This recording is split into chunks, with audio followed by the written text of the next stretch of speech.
Now, plastic pollution has been headline news for a couple of years now, and every bit of this coverage is needed. We're seeing colonies of majestic seabirds declining, remote islands with beaches covered in tons of plastic, images of children swimming in rivers that are choking with carrier bags and bottles. And recent studies have shown that microplastic particles are even in the air we breathe and the food we eat. It's bad for wildlife, it's bad for the seas, and it's bad for us. Now, surveys have shown that around a third of us are flushing things down the toilet that we shouldn't be.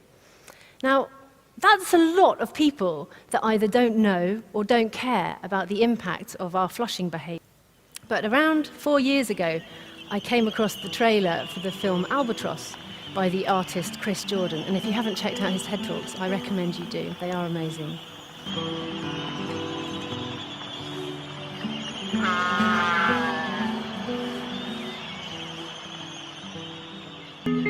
Worldwide, we're now making somewhere in the region of 330 million tonnes of plastic every year, and yet we still somehow see it as a disposable material.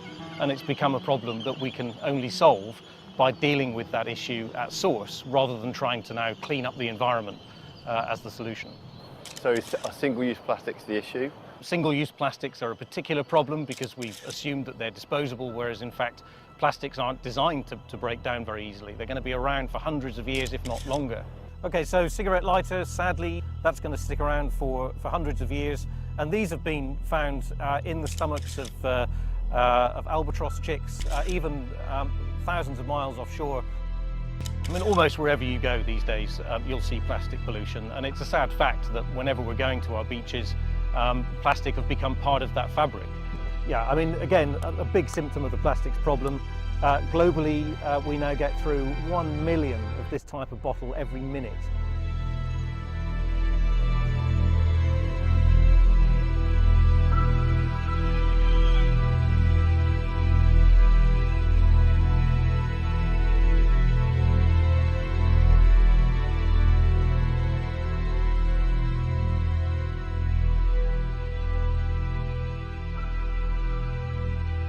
Do we have the courage to face the realities of our time and allow ourselves to feel deeply enough that it transforms us and our future? The situation is grim. Today, India produces almost 5.6 million tons of plastic annually.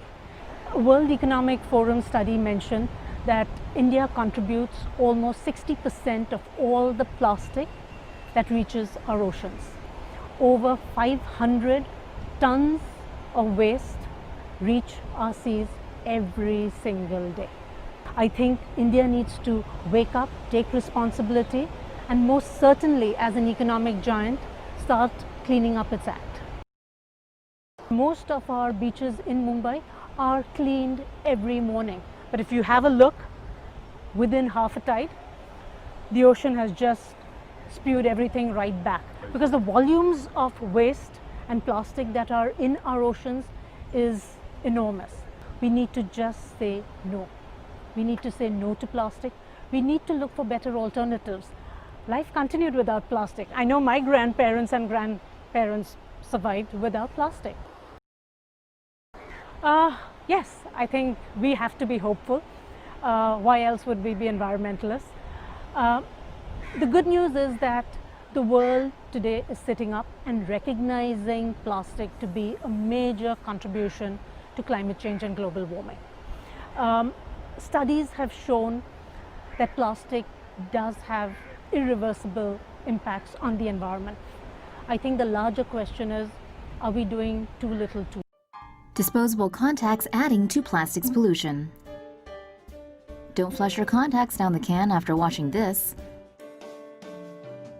A new study by Arizona State University found that people flushing their disposable contacts could be contributing to plastics pollution. Of the around 45 million Americans who wear contacts, 50 to 20% discard their old lenses by flushing them down the toilet or sink. Because the contact lenses are made with stronger plastics, they do not break down when exposed to microbes at a sewage treatment plant. Researchers found that the old contacts instead become smaller pieces and are prevalent in wastewater sludge after sewage treatment. The sludge is then deposited on land, where lenses can be washed into lakes and rivers where they're consumed by fish, birds, or other animals. The study, presented at the National Meeting and Exposition of the American Chemical Society, estimates between 1.8 to 3.4 billion lenses get flushed per year, equaling 20 to 23 metric tons of plastic waste. Keep watching for more on plastics. China doesn't want the UK's recycled plastic anymore. Rich countries are now scrambling to find other places to dump their garbage after China's recent plastics ban. China imported 7.3 million tons of plastic waste in 2017 from the US, the EU, the UK, and Japan. But starting this year, it's banning 24 categories of recyclables and solid waste. Britain alone sends around two-thirds, about 500,000 tons, of its recycled plastic to China every year. UK recycling firms are now looking to Malaysia and Vietnam. However, both those countries have capacity issues. Unless other alternative markets can be found, the plastics will have to be sent for incineration or dumped in a landfill. Well, we could always start launching all of our garbage into space. Straws are a huge part of the global plastic problem. The world has a huge plastics problem, but it's totally going to get better. No, it's not. Plastic straws are increasingly drawing attention from conservation movements. In the US alone, Americans discard around 500 million plastic straws a day, enough to circle the globe twice or fill 125 school buses. Straws are normally not recycled because they're often made from several different types of plastics and they're small in size. Straw pollution contributes to the 8 million tons of plastic dumped into oceans each year. At the current rate, there will be more plastic than fish in the water by 2050. Reusable glass straws, stainless steel, copper, and bamboo are all more sustainable alternatives than single-use plastic straws. The UK says it plans to include straws in its ban on all plastic waste by 2042. 2042? Wow, Britain. Really taking the lead on the conservation front there. Waste plastic can help build cheaper homes. A New York startup has developed an innovative way to recycle waste plastic, converting it into an alternative building material that can be used to build affordable housing. The bifusion machine can be powered by propane gas or electricity. It can process all types of plastic waste. The plastic waste does not have to be reprocessed. Instead, it's shredded inside the machine before it's made into a new material called replast and compressed into bricks. The replast bricks are not as strong as concrete, so are reinforced with steel rods, wire, and layers of mortar. The company said replast has been used in projects including retaining walls in New Zealand and California, which have withstood environmental tests including earthquakes. The company has so far raised around $30,000 of a $250,000 target on Indiegogo. On its campaign page, it says the bifusion machine will likely be available in the US by May next year. Most of the plastic in the ocean comes from these countries. Plastic waste is slowly but surely taking over the world's oceans, and the bulk of them apparently comes from just 5 Asian countries. A study from Ocean Conservancy estimates that 55 to 60% of plastic polluting the oceans comes from 5 countries: China, Indonesia, Philippines, Thailand, and Vietnam. Uncollected and mismanaged waste on land accounts for about 80% of the 8 million metric tons of trash that flow into the oceans each year. Environmental organization Greenpeace claims corporations are also at fault for selling products in single-use plastic packaging, especially in so-called sachet economies like the Philippines. Various studies have shown that plastic pollution negatively impacts marine animals and may be indirectly affecting humans through the food chain. Fortunately, improving waste management practices in the 5 countries can result in a 45% reduction of global plastic waste leakage by 2025. In tackling plastic pollution, everyone has a role to play. From governments and big conglomerates to the people on the street, every bit helps. Is it really the final straw for plastic? Take that straw out of your mouth. Cities are increasingly cracking down on single-use plastic straws. Americans use about 500 million straws a day, which works out to 1.5 straws a citizen every 24 hours. In the UK, 8.5 billion plastic straws are used each year. Straws are difficult to recycle and usually end up in landfills or being incinerated, but they are increasingly clogging up waterways and oceans as well. Cities worldwide are increasingly discouraging the use of straws, with some even outright banning them. Others have vowed to phase out plastics over the next decades. Plastic straw alternatives have also started to gain in popularity. They're made from materials like bamboo, metal, glass, paper, potato, or corn paste. But let's be honest, can you really teach an old dog new tricks? Sewage plants leaking plastic beads into British seas. Here's some good news for a change. Looks like we've discovered a new source of ocean plastic pollution. According to a new report, sewage plants could be leaking millions of tiny plastic beads used for wastewater treatment into British seas. 55 treatment facilities across the UK use the 3.5mm wide bio-bead plastic pellets to filter chemical and organic contaminants out of sewage. Bio-beads are used in the last step before treated effluent water is discharged back into rivers or the sea. Currently, no mechanism is in place to stop the beads in the event of a spill. Plastic microbeads kill marine life by blocking the digestive tract, but also as a result of exposure to chemical pollutants like DDT and PCBs that attach to the plastic beads in seawater.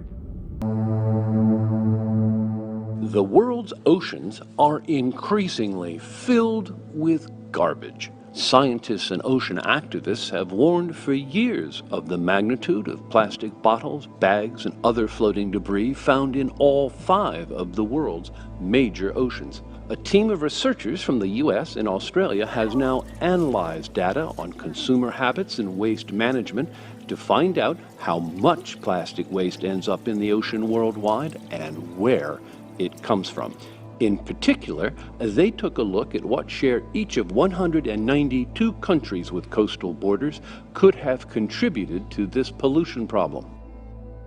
The study, led by Jenna Jambek of the University of Georgia, shows that people living within 50 kilometers of the coast in these countries generated about 275 million metric tons of plastic waste in 2010.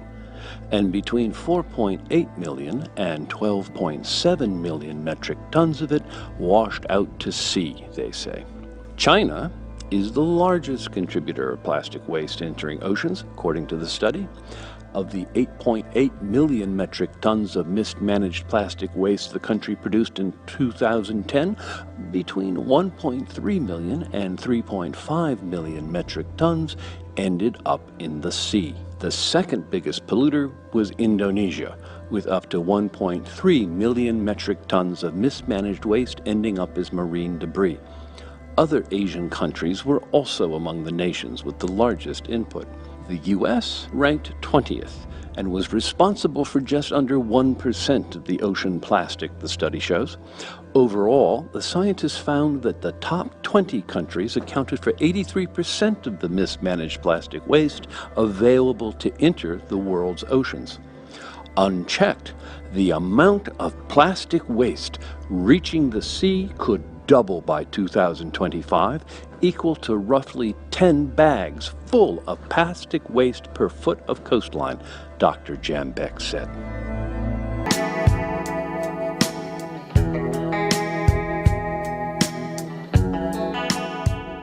These pictures are unlikely to make it into the glossy tourist brochures that sell the Caribbean as a paradise destination, for they show the much grimmer reality of clear blue seas increasingly choked by a tide of discarded plastic. In one photograph taken near Roatan, an island off the coast of Honduras, a diver grimaces as he prepares to enter the water almost completely covered by waste. Another, taken from below the waterline, shows plastic bottles, bags and other rubbish on the surface blocking out sunlight. Meanwhile, a close-up image of the ocean reveals dozens of disposable knives and forks floating among the seaweed. It is thought the rubbish was washed into the sea from nearby Guatemala, carried on rivers swollen by the recent rainy season flowing through towns and villages. The site disgusted photographer Caroline Power, who shared the images online to raise awareness of the problem. She wrote, "This has to stop.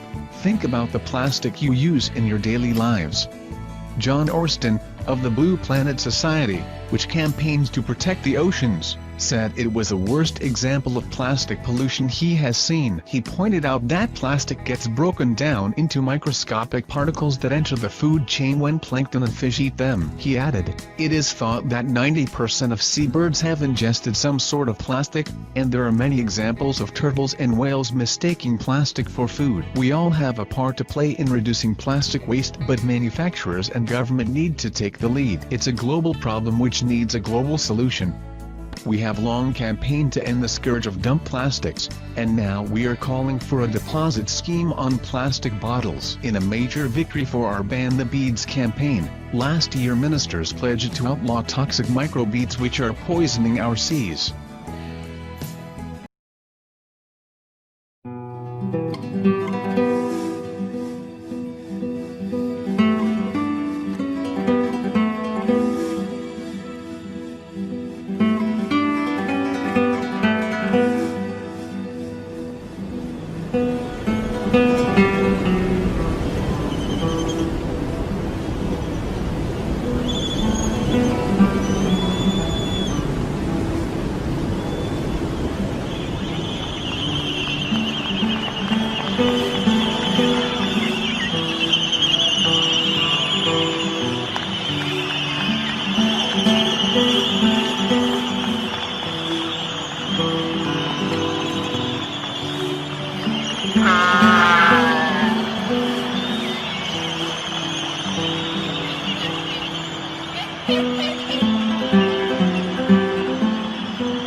Do we have the courage to face the realities of our time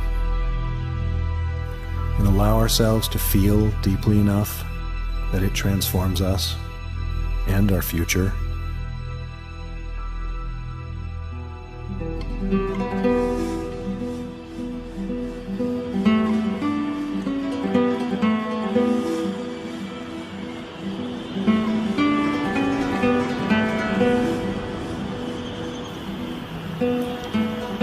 Come with me on a journey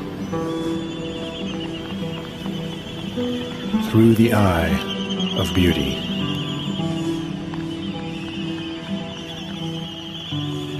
Across an ocean of grief.